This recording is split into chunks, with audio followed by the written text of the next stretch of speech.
Gratitude changes your brain. We're going to show you how to reduce pain, reduce your risk of heart disease, depression, anxiety, all in 3 steps. This is Just Be Well, the channel about whole life wellness using functional medicine. I'm Tom Sult, a medical doctor and functional medicine practitioner. I'm Elizabeth, a registered nurse and wellness coach here at Just Be Well. So before we get into the 3 simple steps, first we're going to talk a little bit about the problem. Did you know that 50 million Americans have chronic pain? And 8 out of 10 people report feeling stressed. And I think a lot of us have heard that heart disease is the #1 killer in Americans. And it turns out that 16 million Americans and 322 million people worldwide will be diagnosed with major depression this year. Before we get to the solution, if you enjoy our content, please subscribe, hit the bell. Also stick around to the end. We have some lusty stuff for you.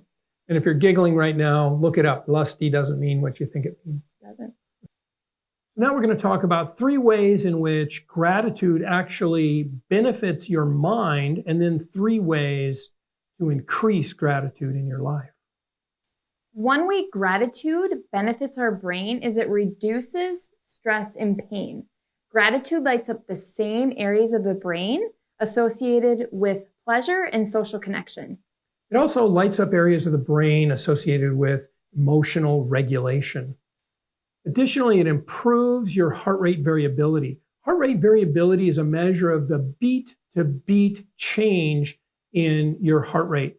And a higher heart rate variability is associated with parasympathetic or rest and digest kind of states, whereas a reduced heart rate variability is associated with sympathetic overdrive and fight or flight.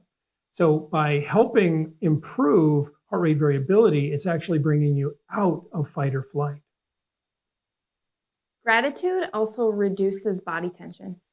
One of the ways it does this is by stimulating opioid receptors in the brain.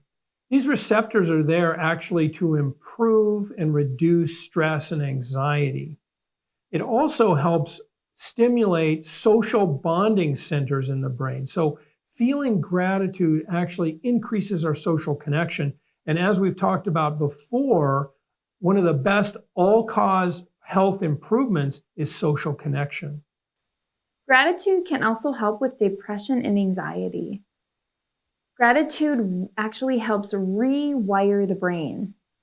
There's this idea in neuroscience that neurons that fire together wire together. In other words, you actually create new neural networks. And by having gratitude, these positive neurons start to conglomerate and work together to maintain this positive attitude. Stay tuned for some more tips. If you like this kind of content, please subscribe and please comment. We'd love to hear from you. So 3 simple steps to becoming more grateful. Step 1, keep a journal. There was a recent study done on 3 groups of people. The first group was asked to journal about things they were grateful for. The second group was asked to journal about things that were hassling them, while the third group about things that were neutral. At the end of the 10-week study, they reported an overall 25% feeling better in their sense of well-being compared to the other 2 groups. They also exercised for 1.5 hours longer.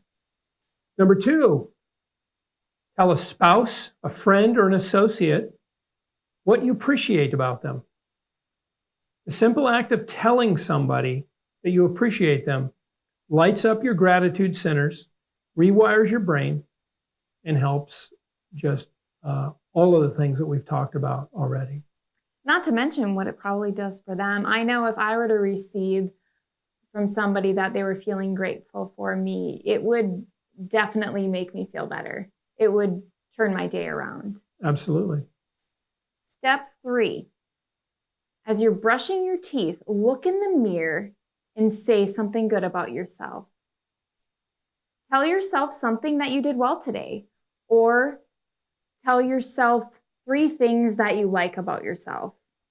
We're all told all of the bad things about ourselves. We're all given this notion that we have to find and improve our weaknesses. And that just turns out not to be the way the world works. The way the world works is run with your strengths. Use your strengths to compensate for your weaknesses and be vulnerable with your weaknesses. Ask for help with your weaknesses. Most people will do far better in life by running with their strengths and not worrying very much about their weaknesses, but being vulnerable about them, being cognizant of them. So here are some practical tips for home. One thing you can do is start by making sure you get 7 to 8 hours of sleep per night.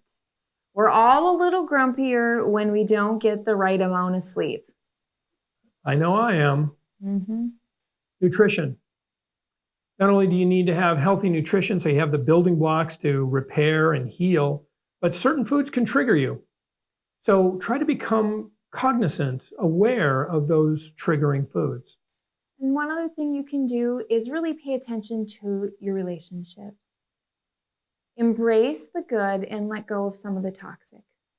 And that doesn't necessarily mean get rid of the people. Sometimes you can just redirect. You know, we all have that friend who seems to relish contentious conversation.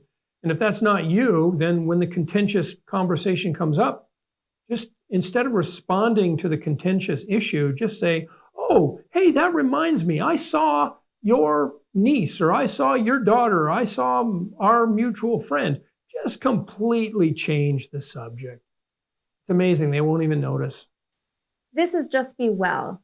We are about whole life wellness. If you like this type of content, please subscribe to our channel. Hit the bell and comment below. We would love to hear from you. Also, if you join our community, you will be eligible for the first 3 chapters of Dr. Salt's book, Just Be Well. And we also offer free live webinars and Q&As. So look in the description where you'll find the link to our community. Until next time. Bye.